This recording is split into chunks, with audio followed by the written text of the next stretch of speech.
તો જુનાગઢ વેરહાઉસમાં ક્યાંથી તમે ઇન્ફોર્મેશન ક્યાંથી મળેલી?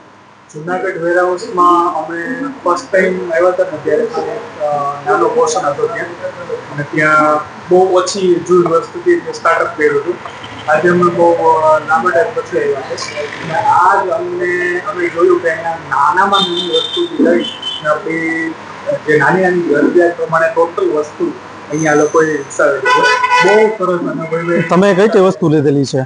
મેં અત્યારે બાળકો માટેના 2 ટોયઝ લીધેલા છે અને એક સ્ટેન્ડ લીધેલું છે, જે માર્કેટની અંદર આપણે મતલબ બહુ યુનિક વસ્તુ છે, જે અહીંયાથી અમને ઇઝીલી મળી ગઈ છે. તો બહુ એરેન્જમેન્ટ અને સ્ટાફ રિલેટેડ બહુ સરસ આ લોકો વિકસાવેલું છે. તમે જુનાગઢ વેરહાઉસ વિશે એક ટૂંક શબ્દોમાં કઈ કહેવા માંગતો હોય તો શું કહેવા માંગશો લોકોને? જુનાગઢ વેરહાઉસ શોપિંગ માટે અને જે આપણી નાની જરૂરિયાત હોય ને એના માટે એક્સલન્ટ સ્પેસ કહેવાય, કે જ્યાંથી આપણે નાનામાં નાની વસ્તુ અને યુનિક વસ્તુ, મેઇન તો યુનિક વસ્તુ આપણે ઇઝીલી મળી શકે. અને ક્યાંથી આવો છો તમે? હું આવું છું જુનાગઢની બાજુમાં ખડિયા ગામ છે. Okay, thank you.